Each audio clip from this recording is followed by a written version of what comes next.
So every traveler and person living abroad's worst nightmare has just happened to me.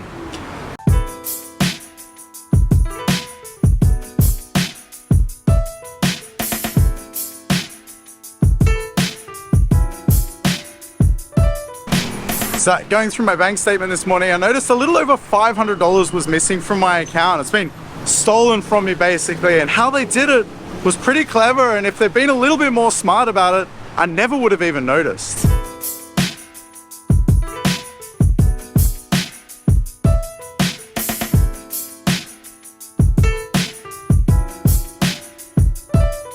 So I use Citibank for my banking. I always have. There's a lot of advantages to Citibank. Firstly, it's a global bank, so I signed up in Australia under an Australian bank account, which made everything really easy on that side. But more importantly, being a global bank, the exchange rates are correct everywhere around the world. So I don't pay whatever exchange rate the bank wants to make up. I pay the actual exchange rate when I withdraw money. I had an example just recently. I was with Sam and we were both pulling out money at the same time, and the rate that I had was completely different from the rate, like a noticeable difference from the rate that he was getting out of the ATM. Another huge advantage for me is not only is it accepted all over the world and there's ATMs, there's branches all over the world. So if I do have an issue, something like this, I'm able to walk into a branch and speak to a person in just about any country that I visit. And unfortunately today is one of those days.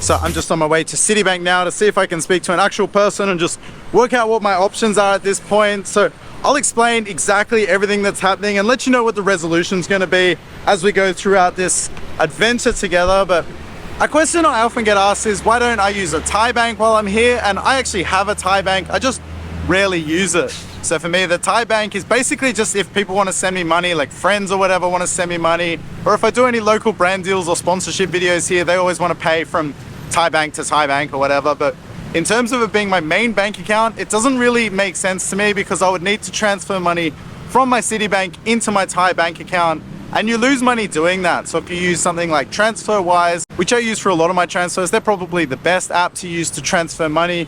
You still pay a fee every time, and basically that's just lost money. So the other alternative is I could go to Citibank, pull out physical cash and walk into a Thai bank and deposit that, and then I wouldn't get those fees or whatever. But that's just, I'm losing time at that point, which is more valuable to me than money. And it's just, the whole thing's just a headache anyway. So for now, I'm happy just using my Thai bank when I need it, but I'll continue to use Citibank, well, as long as I can get this all sorted.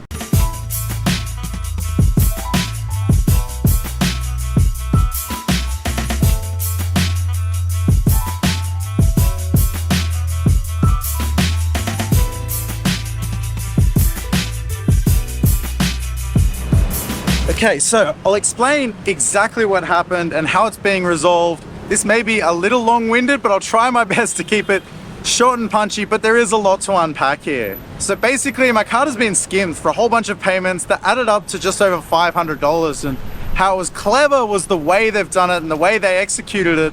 And as I said before, if they're a little smarter about it, they probably could have gotten away with it. This has just happened, and my initial reaction was, oh, this must have happened while I was in China, but then I realized because it's all digital payments, I didn't actually use my card. I never visited an ATM there. I never actually used my card anywhere. I didn't load it onto anything. So it's obviously happened once I've arrived back here in Thailand. And since I've been back, I've actually been to an ATM 3 times. And I'm assuming that's where it's happened. I didn't plan on going to an ATM 3 times. I went down to Pattaya for a few days and decided it'd be a good idea to spend 15,000 baht there in a few days for whatever reason. But anyway, I hope I'm done with the well, I have no choice. I'm done with the ATM visits for now. So how these people were clever in doing this is the location that was set, the payments actually came out as Uber Eats Sydney. So they've obviously figured out that my card's an Australian card when they skimmed it or got the number or however it was done.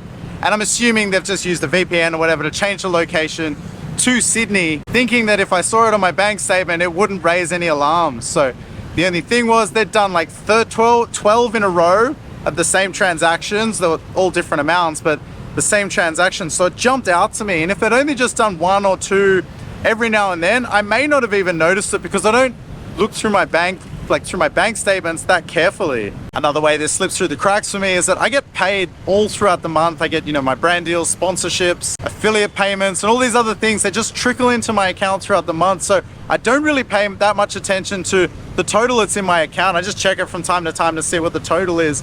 It just so happened that this time I was actually going through my statement looking for something when I saw this.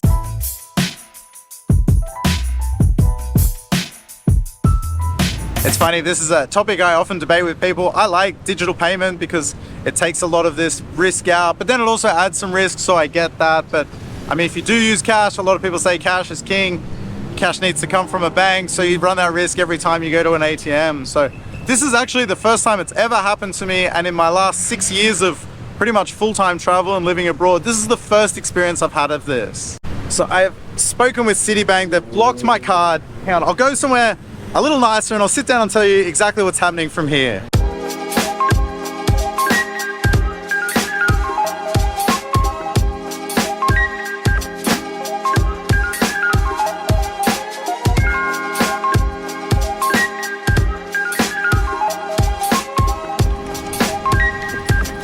Benji Kitty Park in the middle of the day on a weekday. I love this spot. There's like never anyone here. So, okay, I've spoken to Citibank. And I just want to quickly clear up. So I know Citibank has been acquired by NAB in Australia.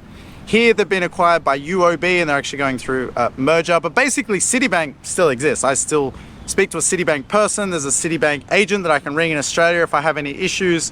My account's all the same. It's just been acquired by these other banks. The end result is it's all good news. Well, mostly good news. The only bad news is my card's been blocked. I can no longer use that card. I'm being sent a new card and that's gonna take up to 2 weeks to get sent to me. But my account is still fine. It still works as normal. And they're gonna withdraw the money from wherever it went to, this Uber Eats person, and they're gonna get it back to me. So I should expect that money. They said anytime within 1 week to 8 weeks, so it'll probably be 8 weeks. But the good news is I am getting the money back and I don't have to worry about it. So all I have to do now is just make do until my card arrives. So it looks like I will be using my other bank and my Thai bank accounts, sending money in there so that I can use it. But thankfully, this has all been resolved and it's all good news in the end. So, oh God, what a day. So just a quick update. I just got off the phone with Citibank in Australia. They just called me to confirm everything, to verify my identity and everything. They deemed it as a fraudulent payment. They're going to withdraw it from wherever and they're going to reimburse me. They said, yeah, up to 8 weeks it'll take, but it's good to know that I'm getting that money back. That's all good. They just wanted to confirm my address, that I'm getting it sent to here. They could see that I was here in Thailand when the payments came out from Australia or whatever. So it's all good. The service has been great. And thankfully it looks like I'm getting my money back, which I'm happy about. By the way, I'm not at all sponsored by Citibank or affiliated with them or anything. It's just who I use for my banking.